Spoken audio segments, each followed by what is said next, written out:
Ce mardi 25 octobre 2023, Jonas Vingegaard a été sacré Vélo d'Or 2023 et cela fait énormément réagir sur les réseaux sociaux. En effet, le jury est allé largement à l'encontre des fans de cyclisme en décernant le prix du Vélo d'Or 2023 au Danois qui a remporté durant cette saison 2023 son deuxième Tour de France consécutif, le Critérium du Dauphiné ou encore le Tour du Pays Basque. Le coureur de la Jumbo-Visma, 142 points, devance d'une courte tête le néerlandais Mathieu van der Poel, 133 points, et le slovène Tadej Pogačar, 126 points, lauréat en 2021. Le jury a donc privilégié le Tour de France à tout le reste de la saison, curieux alors que beaucoup voyaient Tadej Pogačar ou Mathieu van der Poel remporter ce Vélo d'Or, c'est finalement Jonas Vingegaard qui l'emporte. Pourtant, à 28 ans, Mathieu van der Poel vient assurément de boucler la plus grande saison de sa carrière. Le petit-fils de Poupou a, comme à son habitude, débuté sa saison en hiver dans les labours du cyclocross. Plusieurs duels avec son rival de toujours Wout van Aert et à la clé un 5e titre de champion du monde de la discipline.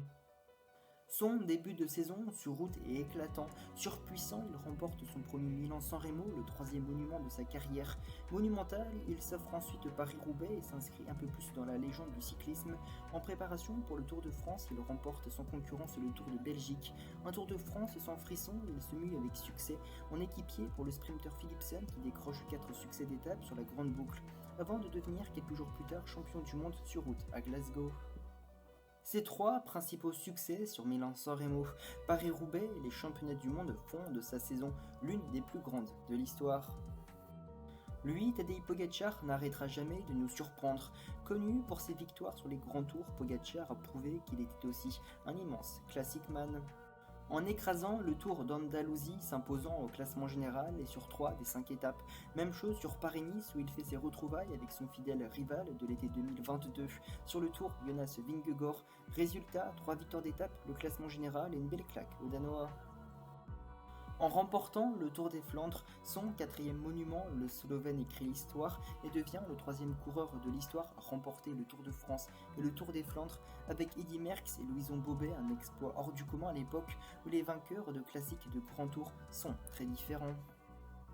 Il remporte l'Amstel Gold Race et la Flèche Wallonne, mais chute lourdement et abandonne sur les routes de Liège et Bastogne-Liège. Mais sur le Tour de France, il sera de nouveau battu par Vingegaard. Il prend la 2e place du général et empoche 2 étapes.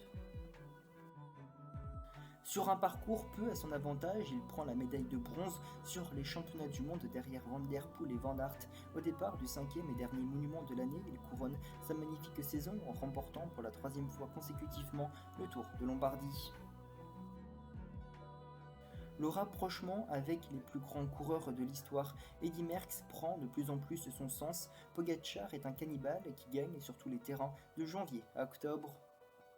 Après vous avoir résumé les saisons monumentales de Mathieu van der Poel et de Tadej Pogačar, trouvez-vous que c'est un choix logique et comprenable de l'avoir accordé ce Vélo d'Or 2023 à Jonas Vingegaard, qui on se rappelle a comme victoire principale son 2e Tour de France? Au contraire non, Tadej Pogačar et Mathieu van der Poel le méritaient plus que les Danois. J'attends vos réponses dans l'espace commentaire. Voilà, c'est la fin de cette nouvelle vidéo d'actualité cyclisme qui parlait de la polémique sur le Vélo d'Or 2023 accordé à Jonas Vingegaard. J'espère qu'elle vous aura plu. Si c'est le cas, comme d'habitude, pensez au pouce bleu et à l'abonnement. Et moi, je n'ai plus qu'à vous donner rendez-vous dans quelques jours déjà pour une nouvelle vidéo. Allez, salut!